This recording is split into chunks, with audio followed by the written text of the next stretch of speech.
and welcome to Prep Smart for TGT PGT. This channel provides biology content for all TET, TGT and PGT exams.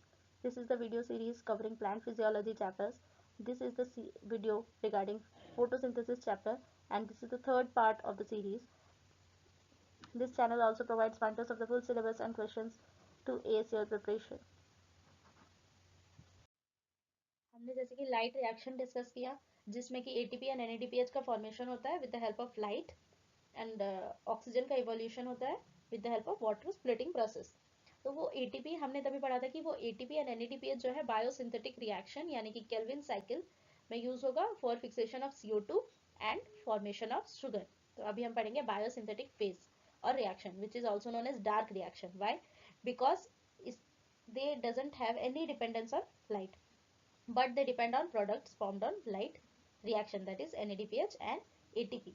ठीक है, तो हम इसे Calvin cycle क्यों कह रहे हैं? क्योंकि इसे डिस्कवर किया था मेल्विन केल्विन ने.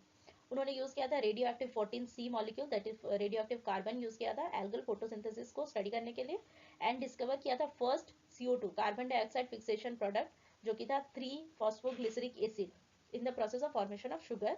First carbon dioxide fixation product हमारा बनता है 3PGA, दैट इज 3-फॉस्फोग्लिसरिक एसिड.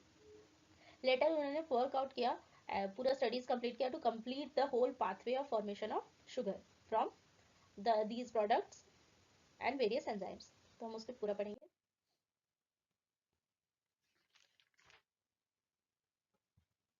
So CO2 एसिमिलेशन यानी कि CO2 का फिक्सेशन होगा हमारा फोटोसिंथेसिस में. वो दो तरीके से होगा. डिपेंड कैसे करता है कि फर्स्ट जो फिक्सेशन प्रोडक्ट है वो क्या बनता है. ठीक है, फर्स्ट फिक्सेशन प्रोडक्ट है 3 कार्बन कंपाउंड बनता है 3PGA में. तो उन प्लांट्स को हम कहते हैं C3 प्लांट्स. क्यों C3? यानी कि 3 कार्बन कंपाउंड हमारा फर्स्ट फिक्सेशन प्रोडक्ट बन रहा है और उसका एक्सेप्टर ऑफ CO2 क्या है? वो है एक 5 कार्बन शुगर यानी कि RUBP, ribulose bisphosphate, ribulose 1,5 bisphosphate. तो इन प्लांट्स को हम कहते हैं C3.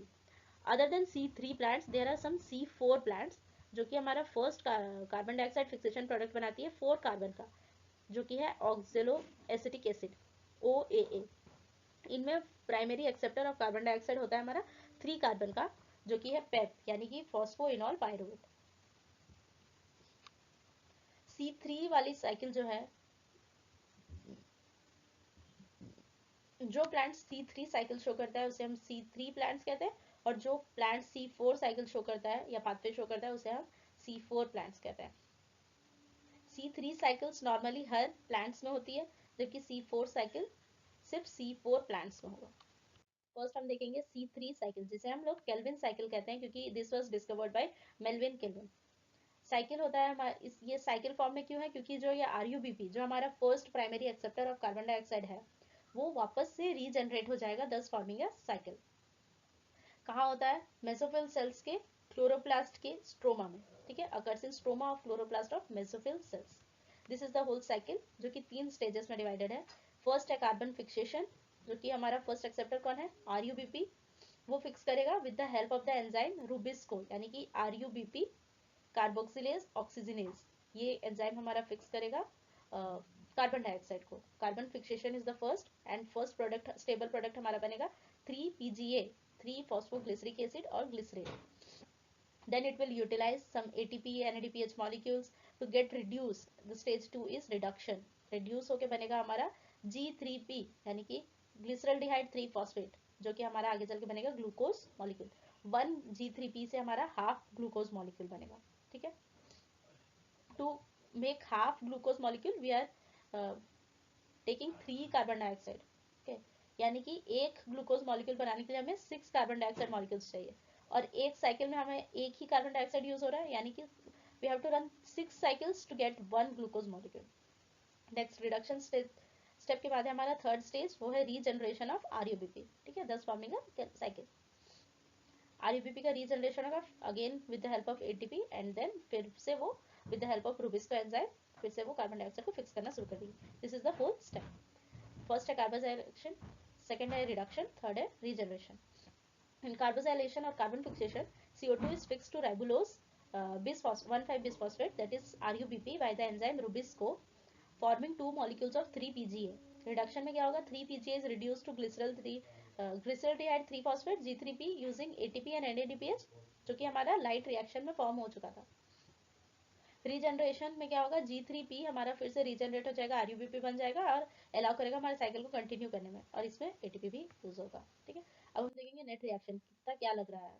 यानी कि 6 CO2 चाहिए हमने बोला था। ठीक है, 3 CO2 से हमारा हाफ ग्लूकोज बन रहा है, तो फुल एक मॉलिक्यूल ग्लूकोज बनाने के लिए हमें 6 CO2 चाहिए, 18 ATP चाहिए, 12 NADPH चाहिए एंड एक वाटर मॉलिक्यूल चाहिए, जिससे हमारा एक glucose molecule, 18 ADP, 18 inorganic phosphate, 12 NAD plus and 6 water molecule evolve होगा।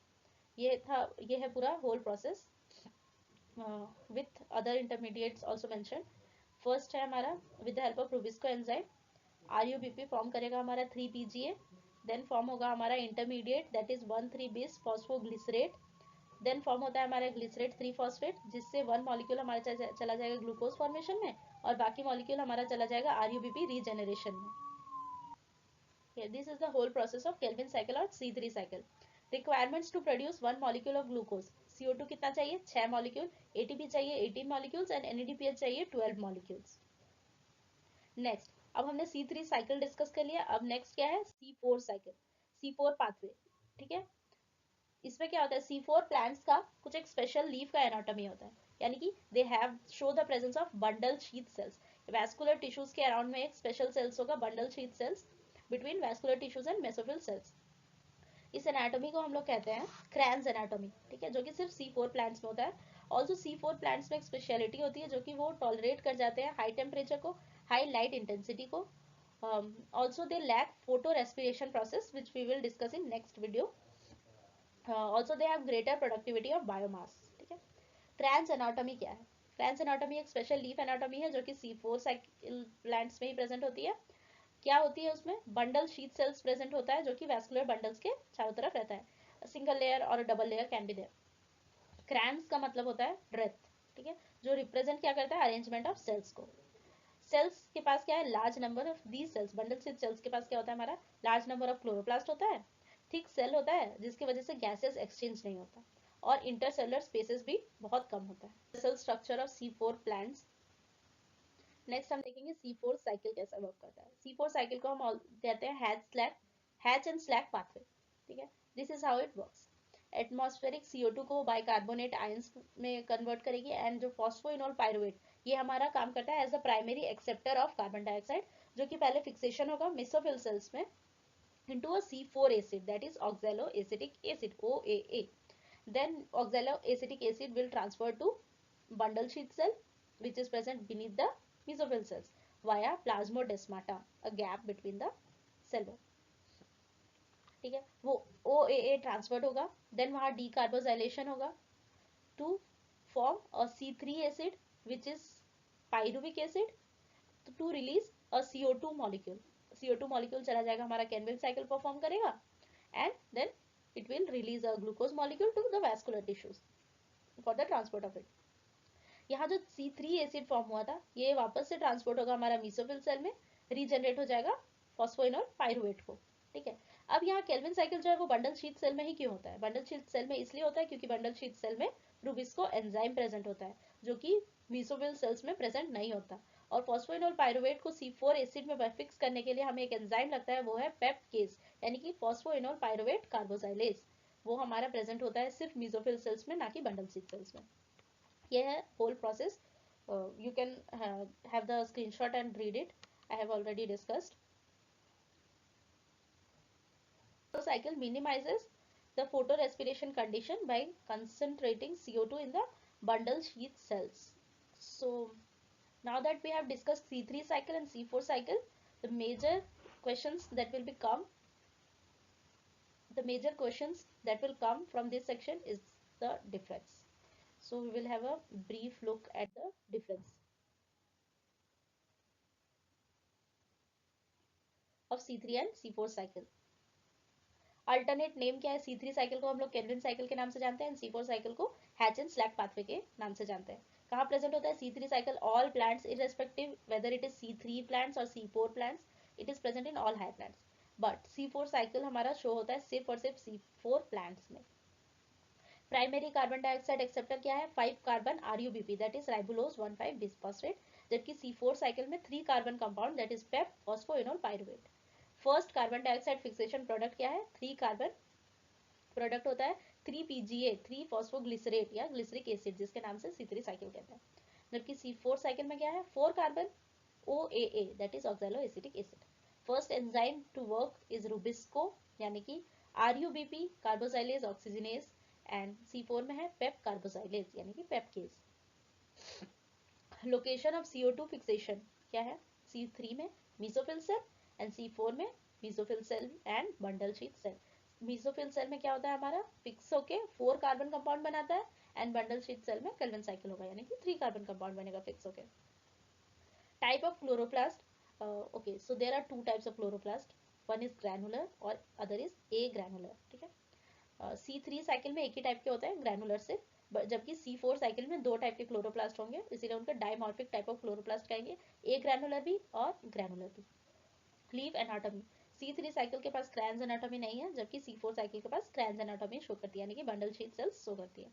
Bundle sheath cell Kranz anatomy नहीं है, तो bundle sheath cells are unspecialised in C3 cells, whereas C4 cell में वो हाईली डेवलप्ड होंगी।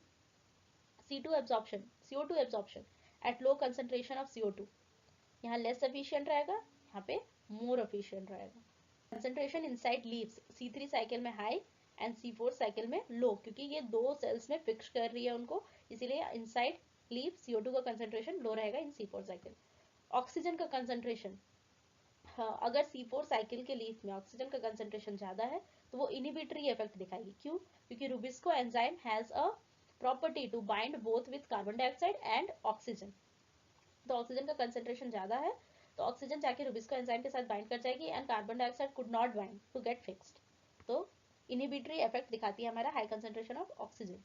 जबकि C4 साइकिल में ऐसा कुछ भी नहीं होता, क्योंकि वो रुबिस्को एंजाइम को बहुत ही अंदर यानी कि बंडल शीथ सेल में रखती है, ना कि मीसोफिल सेल जो कि आउटर साइड में होता है उसमें नहीं रखती है, जबकि रखती है बंडल शीथ सेल में, इसीलिए हायर कंसंट्रेशन ऑफ ऑक्सीजन का कोई इनहिबिटरी रोल नहीं है C4 साइकिल में।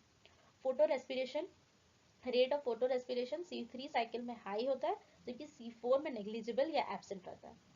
Photosynthesis, also photo respiration, if you want to watch a video about photo respiration and the various limiting factors regarding affecting photosynthesis, I will link the next video of this series. Photosynthesis perform only when stomata are open, ठीक है, जब stomata open होगा C3 cycle तभी photosynthesis कर पाएगी, but C4 cycle with closed stomata भी perform कर सकती है। Next points are temperature. Optimum temperature low रहता है C3 साइकिल में up to 10 to 25 degree Celsius, whereas optimum temperature in C4 cycle is high, जो कि होता है 30 to 45 degree Celsius. High light intensity, high light intensity में carbon dioxide का evolution ज्यादा होगा, यानी कि फोटो रेस्पिरेशन करने लगेगी C3 cycle, but as photorespiration is not or negligible to C4 cycle, rate of carbon dioxide evolution in high light intensity will be low in C4 cycle. Stages क्या क्या रहता है? 3 फेज पढ़ा हमने C3 cycle का, carbon fixation यानी कि carboxylative phase, reductive phase and regenerative phase. C4 cycle का 4 phases, carboxylation, breakdown, splitting and phosphorylation, ठीक है। ATP requirement, 18 ATP molecules are required to synthesize one glucose molecule in C3 cycle, जबकि C4 cycle में 30 ATP molecules are required to synthesize one glucose molecule. We have already discussed this net reaction in the previous slides. Examples क्या है? C3 cycle का कौन से plants में show करता है? Wheat, rye, oats, rice, cotton, और C4 cycle maize, sugarcane, sorghum, amaranthus. So this was the video about whole C3 cycle, C4 cycle. Do watch the next video, which is the part 4 of this series. To video I will discuss about photorespiration and the factors affecting photosynthesis. If you like the video, do like the video, share, subscribe and comment.